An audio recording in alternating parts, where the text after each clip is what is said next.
Ce que je m'apprête à faire est strictement interdit par le règlement que nous signons lors de notre embauche au sein de la SCP Fondation. Mais à vrai dire, j'en ai plus rien à faire. En allant sur les différents réseaux sociaux, sur le fantastique et le paranormal, j'ai trop souvent vu que pour bon nombre d'entre vous, les SCP n'étaient qu'une pure invention. Mais je peux vous assurer qu'ils existent bien. Je peux en témoigner puisque j'étais homme d'entretien pour la SCP Fondation. Je travaillais sur le site européen et croyez-moi, ce n'est pas tous les jours facile de bosser pour eux. Mais comme ça payait bien, j'y restais. De toute façon, une fois embauché par la SCP Fondation, on n'a plus vraiment le droit de démissionner. On doit y faire carrière jusqu'à une retraite confortable bien méritée. Enfin, du moins si on va jusque-là, si on vit jusque-là. Car qu'on se le dise bien, y travailler comporte un pourcentage de risque d'y être tué assez élevé. Chaque année, on déplore plusieurs dizaines de morts parmi le personnel. Il faut dire que certains SCP sont confinés d'une manière bien précise et qu'au moindre petit écart de vigilance ou de sécurité, vous risquez d'être blessé, voire tué en très peu de temps. Là encore, je sais de quoi je parle, car j'ai été témoin d'un massacre la semaine dernière, dans le conteneur où se trouve le SCP-173. Si vous vous intéressez au SCP, celui-ci jouit d'une bonne réputation. Bon nombre d'internautes l'apprécient, mais ça, c'est parce qu'ils ne l'ont pas rencontré. Croyez-moi, SCP-173 est tout sauf sympathique. De classe Euclide, il est très dangereux. Et puis surtout, il est très rapide. Pour celles et ceux qui ne le connaissent pas, le SCP-173 est une espèce de créature assez grande, composée de barres d'armature et de béton, d'une hauteur de à peu près 1,95 m. Il est difforme et ressemble à une cacahuète. Ce qui semble être la tête est très grosse, et ses bras sont très courts, en comparaison du reste de son corps. Je lui ai donné le petit nom affectueux de la chose, mais ce SCP n'est en aucun cas amical. Il a déjà tué 4 agents en 25 ans de présence. C'est peu, vous allez penser, mais croyez-moi, vu tous les moyens qui sont mis pour qu'il n'arrive rien, c'est quand même beaucoup. Le danger à éviter avec ce SCP est de cesser de le regarder. Vous devez impérativement être en contact visuel avec lui, tout le temps. Pour votre sécurité, vous devez être au moins minimum 3. Et à chaque fois que vous clignez des yeux, vous devez prévenir vos collègues. Vous devez impérativement être au moins toujours 2 à regarder SCP-173, sans quoi celui-ci se déplacera à une vitesse incroyable vers la personne qui cligne des yeux, et il lui brisera alors la nuque.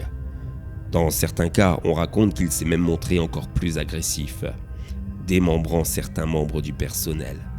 Alors autant vous dire que quand je nettoyais sa pièce à celui-là, j'étais plus que prudent. Le nettoyage en soi était assez rapide. La surface n'était pas très grande, et hormis cette étrange substance marron rougeâtre de ci de là, son conteneur est plutôt propre comparé à certains SCP. J'étais toujours donc accompagné de 2 gardes. On se relayait pour cligner des yeux. Et bien sûr, en cas d'extrême urgence, il y avait le bouton rouge. Ça s'est passé la semaine dernière. Le processus était respecté à la lettre. Je bossais avec 2 gardes que je connaissais très bien, Patrick et Stéphane. Patrick n'était pas vraiment dans son assiette ce jour-là. Il couvait comme un espèce d'air de grippe. Il était pâle, et il avait même du mal à tenir debout. Je lui avais fait remarquer qu'il était blanc comme un linge, qu'il aurait dû rester chez lui. Il a d'ailleurs acquiescé en précisant que dès ce nettoyage fini, il en ferait la demande auprès de leur chef de service. Malheureusement, il n'en a pas eu le temps. Alors que je finissais de nettoyer, il ne s'est pas bien senti. Il a fait un malaise et il a fermé les yeux. On a eu à peine le temps de réagir que la chose, le SCP-173, s'est jeté sur lui. Il lui a alors brisé la nuque, net, puis il lui a arraché les 2 bras, avant de retourner dans son coin de conteneur habituel, nous laissant là spectateurs de cet horrible drame. Stephen a enclenché immédiatement la procédure d'urgence, appuyant sur le bouton rouge. Il m'a dit de le rejoindre près de la porte de sortie, sans cligner des yeux. Lorsque l'on a atteint celle-ci, elle était coincée. Elle ne s'ouvrait plus.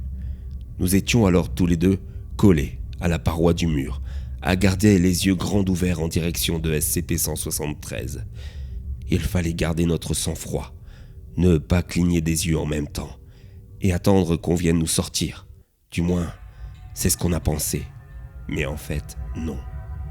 Quand une procédure d'urgence est déclenchée, c'est qu'il y a eu un accident, une victime du SCP.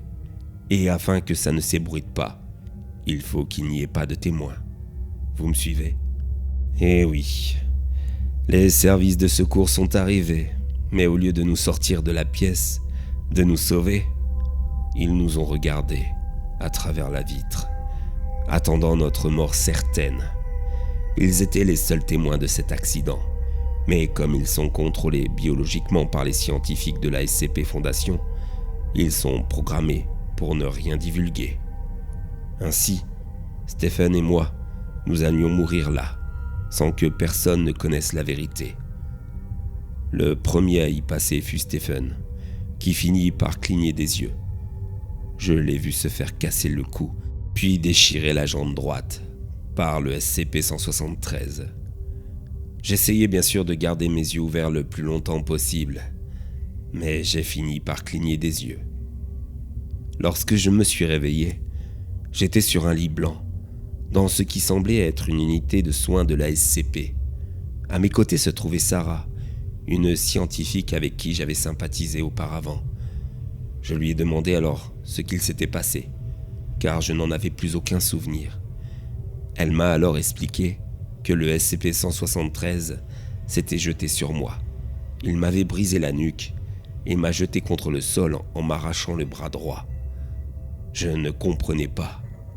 Elle venait de me dire que j'avais été tué, pourtant j'étais bien vivant.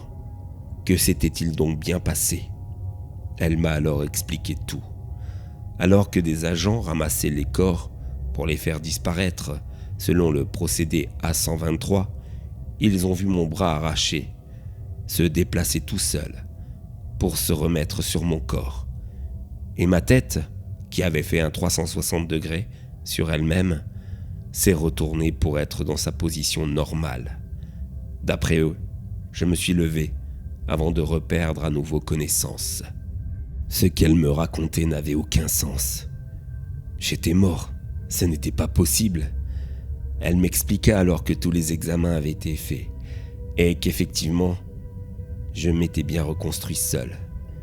Biologiquement, j'étais devenu du coup un mystère pour tous les scientifiques. De la cellule hospitalière, je suis donc passé à ma chambre de confinement. Car oui, je suis à présent l'un des leurs.